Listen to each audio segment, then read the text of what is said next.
Okay. So welcome everyone, each and everyone here to this session about beyond nonviolent communication in school. Welcome everyone who made it here on location and on Zoom. And welcome, a very special welcome to Mathias Granum. So great to have you here. Yeah, thank you. And for this session, we are going to tap into your experience, something very special, because you have founded a school, co-founded a school based on your knowledge and inspiration for nonviolent communication. It's a boarding school, well, in the high school ages in Denmark, and nonviolent communication is one of your inspirations, I understand. And yeah, I can just start by asking you to introduce yourself briefly and tell us a little bit more about yourself and the school, so we will have an image of that. Yes, yeah, great. I hope you can all hear me clearly. I know, otherwise, let me know. So my name is Mathias, and I have been into NVC for 22 years, since 2002. And 9 years ago, I started a school together with a little team. I was the headmaster of the school for the first 5 years, and then the next 4 years I've been the teacher at that same school. And the school was based on the idea of learning through play, through role-playing games, simulation games, and also based on NVC, and to some extent on spiral dynamics, which is a theory we might touch upon also today. And I brought some pictures just to give you a sense of the school. So maybe this would be a good time to show them, just to kind of get the setting. So let me see how this works.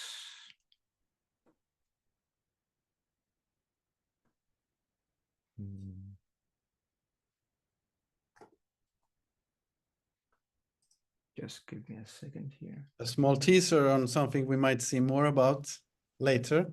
Yes.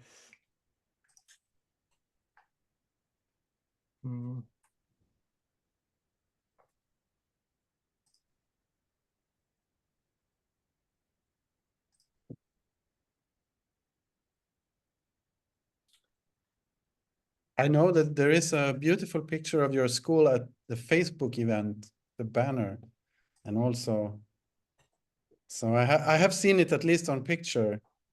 So believe me, it's a very beautiful building in the nature, and okay. Oh, there we see see some pictures. If you just click on the picture, I think, yes. Okay, so do you see a slide now with the Dunning-Kruger effect? Yes. Yes, okay, good. So just we call this a dialogue, I climbed Mount Stupid. And that's a reference to this Dunning-Kruger effect. I'll just explain briefly. So on the one axis, we have competence, and on the other one, confidence. So when you first learn something, you might feel like an expert. And that's where we have Mount Stupid, where you don't know all the things you don't know, so you feel like an expert. And that's where you might feel very idealistic and I got this. And that's the mountain I climbed, wanting to create the ideal school based on NVC and other things. And then some things worked and some things didn't work. So that's the story I want to share with you, so you don't have to make all the same mistakes that we did. But we'll get back to that. So this is what the school looks like, Efterskolen Epos in the southern Denmark, that we started 9 years ago. So it's a school where teenagers come and live for 1 year, some for 2 years. And this is what they could look like. It's around 70, 80 students per year. And the idea came from me and my wife originally.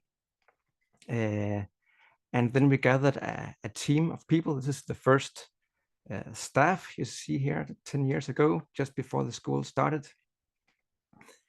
And as I said earlier, one of the ideas with this school is teaching through play, where we use role-playing games and simulation games and other kinds of interactive games, because we feel the students learn better when they are active and engaged in what they're doing. So this is me with some of my co-teachers at one of the role-playing games we did. This is another year, a picture from earlier this year. Some games we do are for fun, like this one is a game based on the Harry Potter world. I'm playing here a demon who just made a one-sided deal with a student. But other games, most of the games involve academics, like this one called Rumreisen, the Space Odyssey, the space journey, where the students, they build a spaceship to colonize another planet. And in the process, they have different tasks to solve, different challenges. Like in this particular game here, they're collecting resources like precious metals to build their spaceship. And in the process, they have to know about these different metals. So it's a kind of a chemistry lesson they have that's part of this wider frame of the game.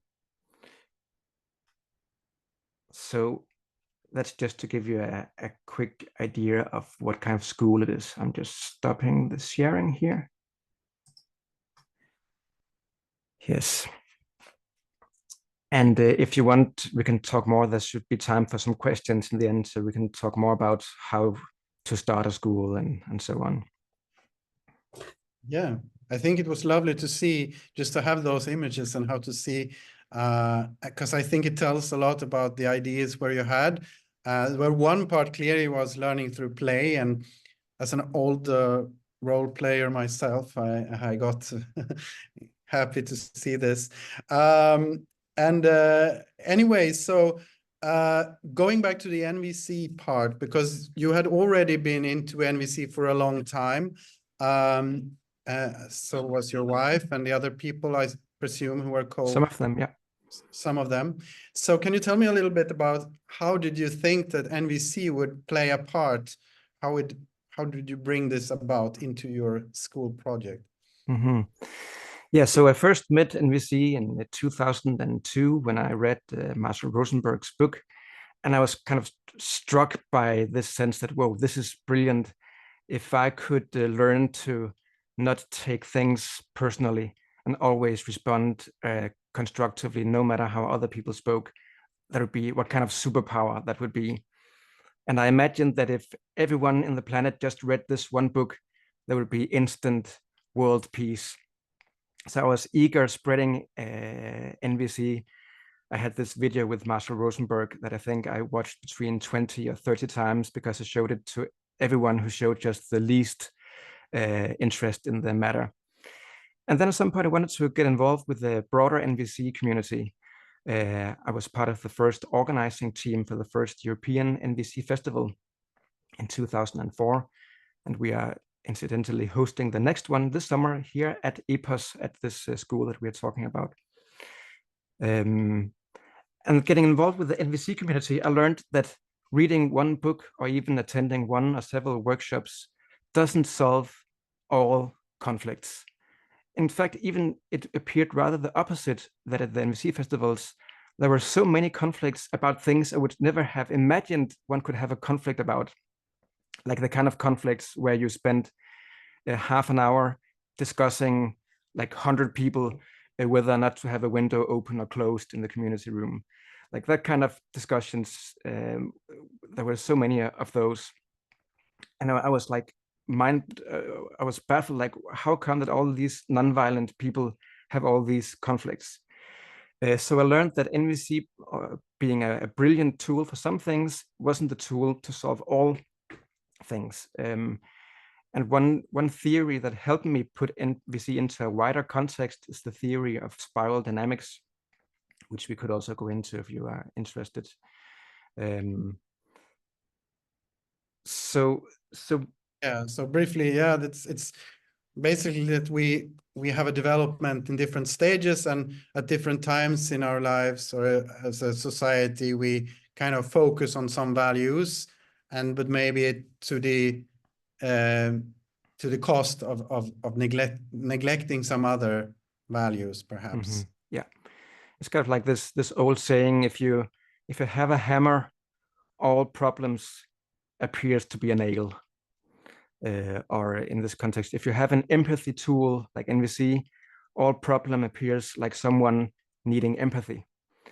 But in reality, I learned from the NVC festivals that not all problems are like that. Many are, but some problems require structure or hierarchy or planning or force or play, or so there are so many different kinds of solutions to problems. And if you get stuck in one value system, I think it's the value system, you're up for some trouble. And maybe one example of this, if we have some time, just to give a preview. I was at a workshop on spiral dynamics where we came through the different colors, the different value systems. And at some point we came to the green color, which is where I see a lot of the NVC festival culture is at. And we had this challenge. If we were told, it was a role-playing game, and we were told, you will have the power to decide who will be the next Danish prime minister. The only caveat is you have to all agree, and you have to make the decision within 10 minutes. And if you don't agree, some guy from the Danish nationalist right-wing party will be the prime minister. So that sounded like an easy task. We were only 20 people there, and we all had kind of shared values. We could all think of 100 people who would be better than this guy from the Danish nationalist party. So we were ready to start, and the clock started ticking, and someone said, I think it should be a woman this time because we didn't have a female prime minister so far yet. And people were nodding, yeah, great, let's do that.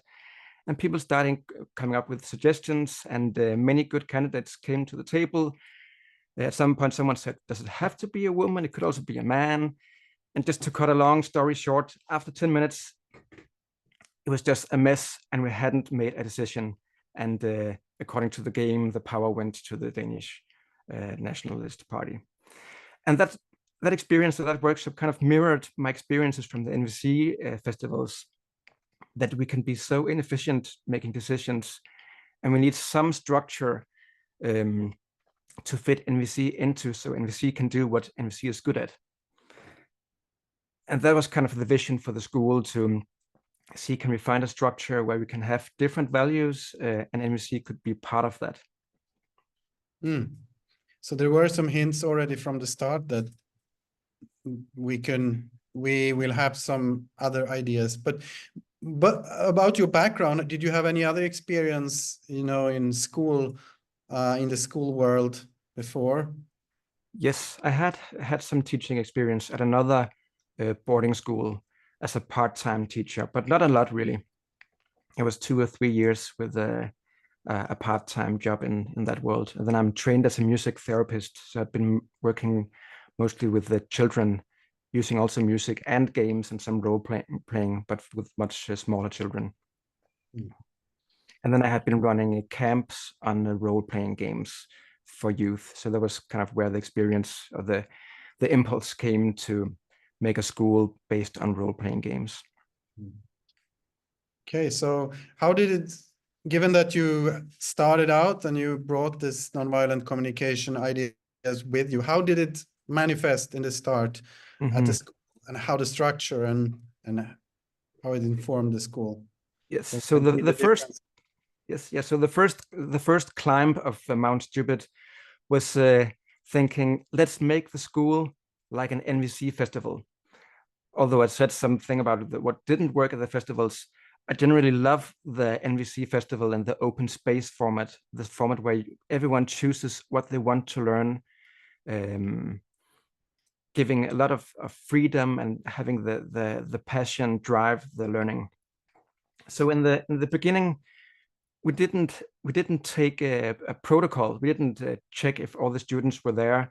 We thought it would almost be kind of an insult to the students, because and also what we are offering here is so fun and so cool, learning through play. So of course they'll all be there unless they have a really good reason to not be there. So let's get rid of this structure and old-fashioned protocol thing. And it worked well for like 2 weeks. And then suddenly many students started just not attending. And after a month, we were looking at each other and saying, where is 1/3 of the students? And by the way, who has this guy in his class? And everyone said, no, he's not in my class. So some guy had just not shown up for any teaching during the first month, and we hadn't really noticed because we didn't take protocol. So we learned the hard way what in spiral dynamics is called like the blue value system of structure and order. We learned the hard way why many schools have to have some kind of structure and order to make things work. The same with sports. Many of our students are what we would in a positively call nerds in the positive sense, interested in fantasy and creation and imagination, but not the kind of the big football players. So we thought, let's do sports differently. So again, open space, anyone can choose. Even the students could offer a sports activity, and anyone can choose what they want to do. And the idea was good, and it works at the festivals, and it also worked at the camps I did in the holidays for a week. But after some months, we saw that someone said, today I'm going to go for a walk. That'll be my sports activity. And so many students joined that one. And then we learned that the walk often ended up in the local shop where they would buy candies. So also there we learned to have some structure, some order, just to get things working. Another thing is this theme of punishment and rewards. There's a whole book written on that theme, Punished by Rewards by Efterskolen, brilliant book that I had read and loved it. And the idea is basically in NVC to get rid of all kinds of punishments and rewards, because they are ruining the inner motivation to learn. And I think there's a lot of truth in that. But then the dilemma comes, if you don't have that and students don't do what you want them to do, like attend classes or get up in the morning, then what do you do? And the kind of typical NVC answer would be, well, let's have an empathic conversation with that child, that student. But at some point, an empathic conversation with a well-meaning teacher can feel like more of a punishment than other, like students actually preferred just having a simple consequence. Like if you're late for the morning, for the breakfast, you have dishwashing in the evening. Including that kind of punishment or consequence suddenly helped us getting the students up in the morning. I still think that we shouldn't have a punitive attitude. I think it's pretty true that never works, but sometimes a simple, straightforward, easy to understand consequence can just make things run more smoothly. You don't have to have 20 empathic conversations every morning asking students what needs kept them from getting up on time in the morning. So it seems like there was a lot of experimenting and back and forth here, because it's, but I guess you could do it like in a transparent way, because what I see is sometimes that you can have one value system out that you pronounce and that you are proud of and you communicate, and then yes, of course we take notes on when you come, but let's not talk about that, you know. Mm-hmm. So did it, I'm thinking here, is it the transparency and the predictability and the kind of acceptance from the parts that make this possible, so that it don't feel punitive to have to wash up dishes? Because everyone knows that this is how it is, and they somehow yes, it's the accept thing when it. everyone knows this is the rule, then there's not much discussion about it.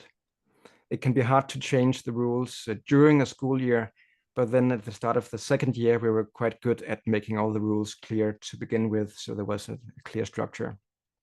And suddenly all the students were there on time, and we were like, whoa, what happened? Well, some structure happened. Okay, so yeah, that's, I guess it cuts to the core of many ideas around how learning works or how a school should work. Was it like controversial among yourself, among the collegium of teachers, or did you all arrive simultaneously to the something has to be done, let's try this, or how did it work out for you? Yeah, I think many of us had huge ideals and visions to begin with, and then visions kind of hit reality, and we all saw, okay, we need to have some kind of structure and order and a protocol and all these things. So we all saw that this didn't work. If we had had the discussion before the school started, I think it would have been a different story. But we kind of learned from reality that some order is in place. But there were also some things here I heard you say before that kind of already from the start clicked and worked, and that you have kept throughout the years. Mm-hmm. Tell me what went especially well with using NVC. Yes. Related things. Yeah, many things did. So one thing that really worked for us was this team of enthusiasts, the new staff. We had several staff meetings before we started the first school year, and on one of these staff meetings or weekends, we did how to handle me on a bad day session. So each, like, knowing that we all have bad days, and when we have bad days, we can react out of old conditioning and out of anger or irritation. So we had this very honest discussion or sharing, each sharing how can people help me get out of my, well, we would say get out of my jackal if we talk NVC language. So just having this sense of openness and care and honesty set from the beginning helped a lot. And then once the things get running and things get intense, and someone bites at me, I know, okay, this is just her having an intense day, and I know from the workshop that I shouldn't confront her now. I can talk to her tomorrow and ask if she has time that we talk it through. So just these little things helped prepare us for this quite intense madness it is to create a school from scratch. Something else we did that I learned at the NVC festivals is mornings and celebrations.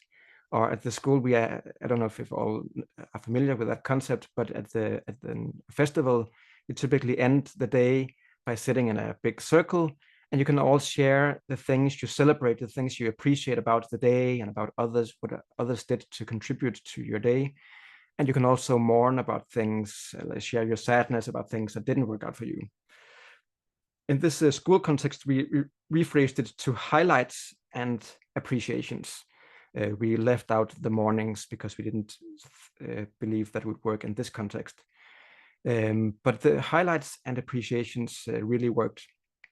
And very quickly, it created this kind of heart space in the community where you can openly express your gratitude to others or share what you enjoyed about not about the day, but about the week. We did it once a week. And at the end of the school year, we did the same thing, appreciations of the year that passed, with all the parents sitting there. So like 200 people in this big hall with a microphone and everything. And we had students go up there and crying and sharing their appreciations. And the parents saw this daughter or son who 1 year ago didn't dare to speak in their class. And now they were fine with speaking up and crying in front of 200 people. So that was a culture we slowly built over the year by having every week this highlights and celebrations. Wow. Yeah, as an teacher myself, I'm just finishing now my training as a folk high school teacher here, and I've been teaching at different levels before. So I recognize it resonates with that, where you can see somebody taking that space after some time. Also, but I also want to ask, because we talked about earlier today, we had a session on mediation, and as an adult in school setting, maybe there are a lot of times where you can choose to insert yourself if there is a conflict or there is something happening. Did that part of the NVC training work out for you? How did you handle conflicts or things like that?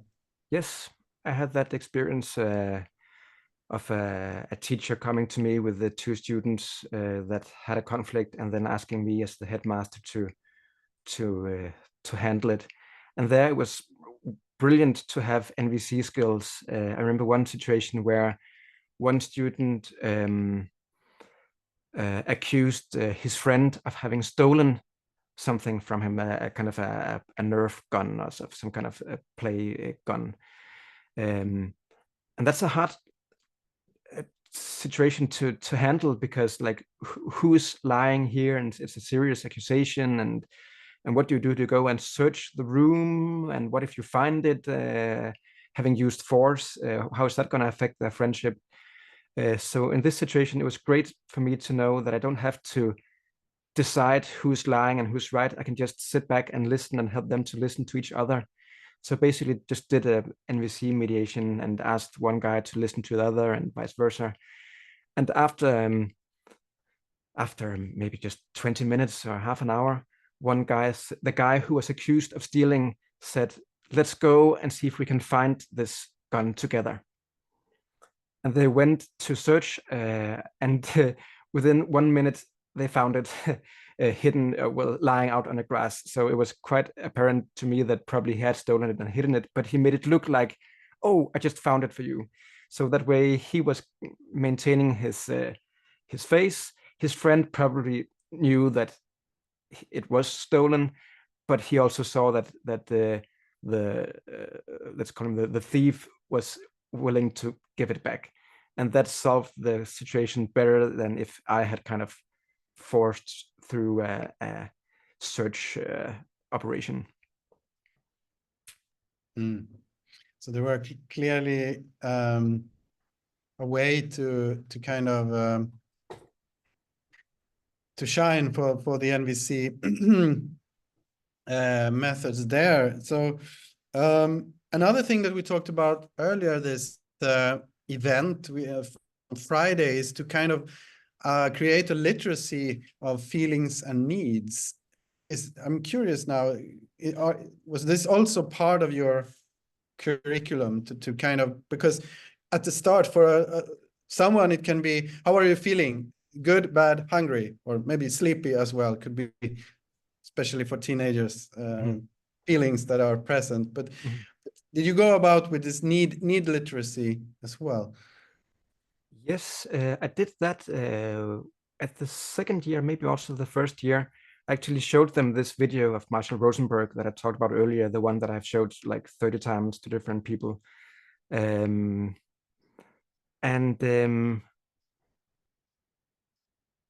I think some students showed interest and some didn't. Actually, just some students came back 1 year ago, two girls that really had trouble with while they were at Epos and who didn't seem like they enjoyed this kind of thing at all. And they came back now 8 years later and thanked me for doing nonviolent communication with them.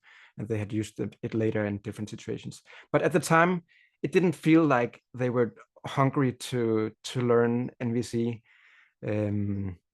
But what happened though, after I had showed the video and they knew the concept, well, they started becoming giraffe jackals, if that's a concept. Like they started pointing out when I or the teachers were not giraffes. So these little monsters say, well, now you're not, now this is not a mutual decision anymore, and so on. The good thing, though, was that at some point I had conflicts with several of the students. I had to dismiss one student who had just broken too many rules, and we couldn't work with him. And that created a huge resistance among many students. And then was one of the students who kind of leading the resistance, and lack of better word. He had been spreading memes in all the little mailboxes about this issue and so on. But he also liked this video of NVC, and then he and a friend offered, after some weeks of conflict, that they could do a mediation where they were the mediators or the facilitators, and I would just join as a participant, and they would make sure to do it in an empathic way.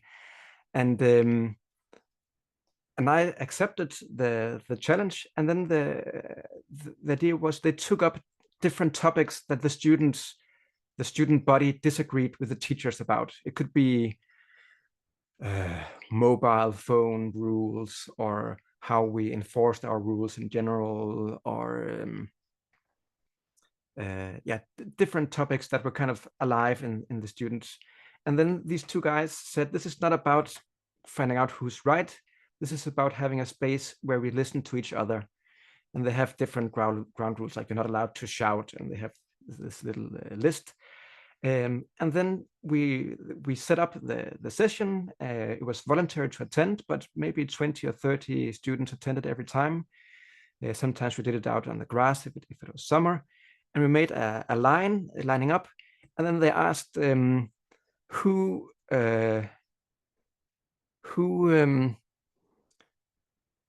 can't come up with a situation right now, but let's say who's against the current mobile rules, mobile phone rules. And they would split up those being pro, moving to one side, and those against to the other side. And then you found someone or a few people who you disagree with, and you have the talk in a little space. So not 20 or 30 people discussing all at once, but little groups of 3, 4, 5 people. That's also something I learned from the NVC festivals, that empathic dialogues just work a lot better in smaller groups than in larger groups. It's kind of like our egos tend to be a bit inflated in a larger group, where we feel stronger, that we want to push through to be heard. But if you sit in a little group and you have the time, it's much easier to have a dialogue where you can reflect back what you heard from the partner and so on. And then they gathered us up at the end, and we shared not our own opinions, but what did we learn from talking to the dialogue partner, or did we change our opinion in any, even a slight way? Then we could share that. And to me, that was quite a beautiful space, and it diffused much of the conflict tension that was present at that time. Wow. So they even got to take the lead and got to show that they knew this by now, and they could kind of... Yeah, and there was something important about it. Was the students facilitating the space, and I could just sit down and take part. Yeah, and there we got the practical a tool for a workshop as well, you know, standing in a line and then finding somebody on the other end of the scale to talk about. Mm-hmm. And in that vein, we have a quarter of an hour left, and I have many more questions, and maybe you have things to show, Mathias, but I also want to open up for people writing in the chat, or people here raising their hands, or people in the room here in Malmö who can hand me a note or let me know otherwise. So we're going to be more practical, maybe also to see, because this event is for people normally who have some knowledge of nonviolent communication and want to bring it into the school setting. So I have some questions here, but I'm going to let in Andreas there and see if you will join us with a question. Thank you, Gabriel. Hi, Matthias. Hey. I was wondering, I'm sure you're familiar with A.S. Neil, his book Summerhill, and the boarding school that he founded in England. Maybe not. Not much, no. Okay, so just quickly, he had. There were a lot of troubled kids in. Well, there are always, I suppose, that won't conform to our normal standards when it comes to attending classes and so forth. So he actually founded a school where kids weren't forced to attend classes at all. They could choose whether to attend or not, and they wouldn't be punished in any way. So it was completely up to them. And the only caveat, the thing that they weren't allowed to do was they weren't allowed to interfere with someone else's education. So if people wanted to meet and be in class and participate, they couldn't be in class and make a fuss, or like you were saying, shouting. So I was curious maybe how you would navigate such terrain. Let's say that you have students that actually refuse to attend classes, and they're just not going to show up. How do you manage that? Yeah, I mean, I guess we have the privilege at our school that it's a boarding school where you choose to go. So it's voluntary. You can stay with your normal school, or you can choose to go to the school for 1 year because you want to learn through play. So that's a privilege that we have that not all schools have. But yes, if a student doesn't want to attend any classes, I mean, we learned the hard way that this just doesn't work. We can't let that happen in the long run, because they might end up sitting in the room watching YouTube for a month, and that doesn't work for us, and it doesn't work for the parents who pay money to have the kid at our school. So so then what we do is we try to find ways, how can you participate in a minimal way, so you're still out there. Maybe it's fear that's preventing them from taking part, and fear tends to just grow if you try to escape it. So we try to help them overcome fear by finding what's the next step. Can you take part in the, let's say it's a role-playing game, educational role-playing game, instead of playing a role, which can be challenging, like trying to act like someone different from yourself. Instead of doing that, you can be a teacher's assistant, maybe. So you're still in the space, but you don't have to say anything. You don't have to negotiate with other students. And we had that happen sometimes, and the students said yes to just being the silent assistant that could help with little practical tasks. And after a few days, they actually wanted to then join the game because they saw that others were having fun. But if we hadn't pushed them a little bit, they might have never discovered that they could do it, and they would maybe have stayed watching YouTube in their room. Yeah, thanks. And just to reflect back there, so that there has to be again some structure there, and because I suppose as you rely on funds from parents and then paying for the tuition, there is some responsibility toward the parents. So you can't actually leave the kids free to do whatever they want to do on a day-to-day basis. So there has to be some sort of structure in place. Yes, but also for the kids' own sake, like really not thinking we're doing them a favor by not expecting anything from them. So yeah. So there are many tools or many approaches that can be taken, and this minimal participation is one. And I recognize that from folk high school in Sweden as well. You try to approach it in this step-by-step manner. Yeah, so continue please to write in the chat, or if anyone here has, because I have some questions, and there's maybe an overarching question, and there is, okay, so if you're going into this, maybe in a more limited way, maybe you are in a school where it might be a free school where kids can have chosen, but it might also be a school that's not possible to leave without having another school that's maybe even more traditional. So how would you go about bringing NVC into school? If you're a teacher's assistant, you're a teacher, you're working in school somehow. Is there something what advice would you give, given your long experience?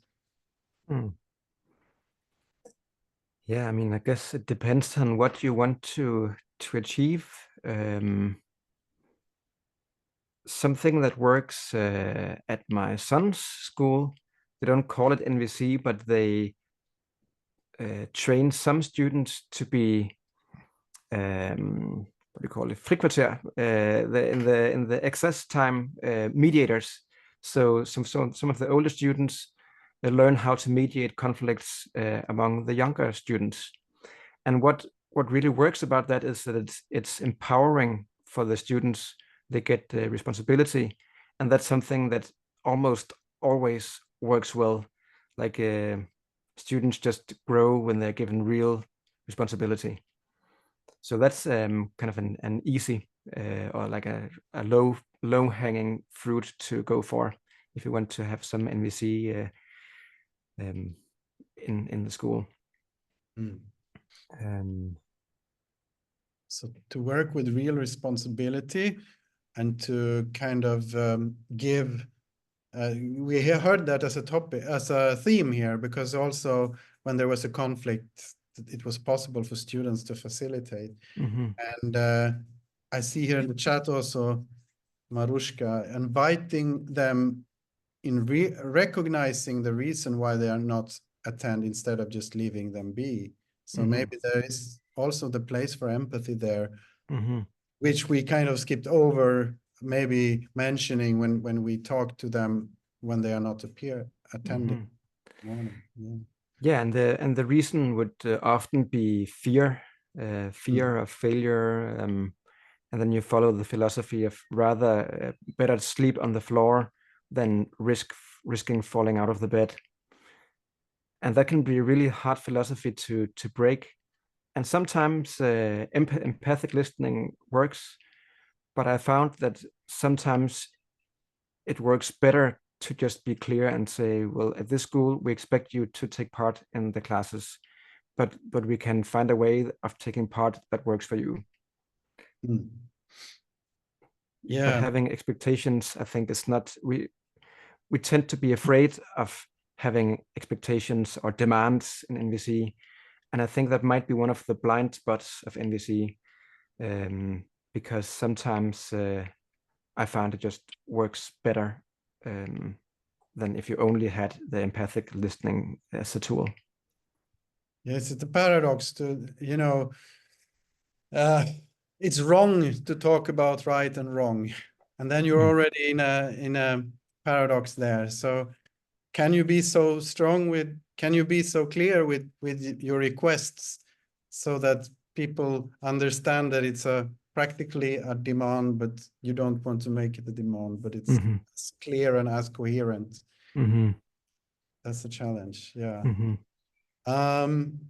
Yeah. So also I see when we talked before, and you wrote to me that it's also about how the teachers work together about, for example, things as meetings. Yeah, I don't know exactly. I never worked in Denmark, but in Sweden, we have a lot of meetings, sometimes more meetings, not at this very school. This school has just the right amount of meetings, I would say, but other places, there are a lot of meetings that are not very efficient. But you found that to be crucial, right? To work with meetings. Yes, and that's something we learned even before starting the school, because I learned that very vividly, very clearly from the NVC festivals, how meetings and community decision processes can run completely wild. And so I was very aware that I did not want to make that mistake at this school, even though we were based on values such as empathy and co-creation and so on. So one little meeting hack we implemented from the beginning was to take decision making out of the meeting. So don't let the meetings become a decision making space. So then what do we do at the meetings? Well, it's a space for informing, like this thing happened with a student yesterday, so be aware that this student might be a bit vulnerable. Or next week, this thing will happen. Or delegation, we have this task, who wants to do this task? And then what we called hearings, I guess. So that's the closest we come to a decision-making process. So that it's the time, usually we allocated, in the beginning, we allocated time like maximum 3 minutes for a hearing. And that's the time where everyone could, like we have a decision that needs to be made, and we want to get opinions on the decision. And anyone can share their opinion or their solution, but we don't agree on something. But we know who will make the decision. And we use the principle called the doer's right. The idea is the person being closest to the problem will make the final decision. And this could be the headmaster, but it could also be a teacher. Let's say it's an issue related to the camp we're doing on the holiday, or a decision related to how we do the next role-playing game. So whoever is the leader of that, the closest leader to the problem, have the mandate to make the decision, as long as they hear others before they make the decision. That's something I learned from the book called Reinventing Organizations by Frederic Laloux. It's a book. I believe it's to some of our viewers that should be okay, it's too blurry. It's blurred, but it's having to do with sociocracy, which is some of our participants here are also been working with, I believe.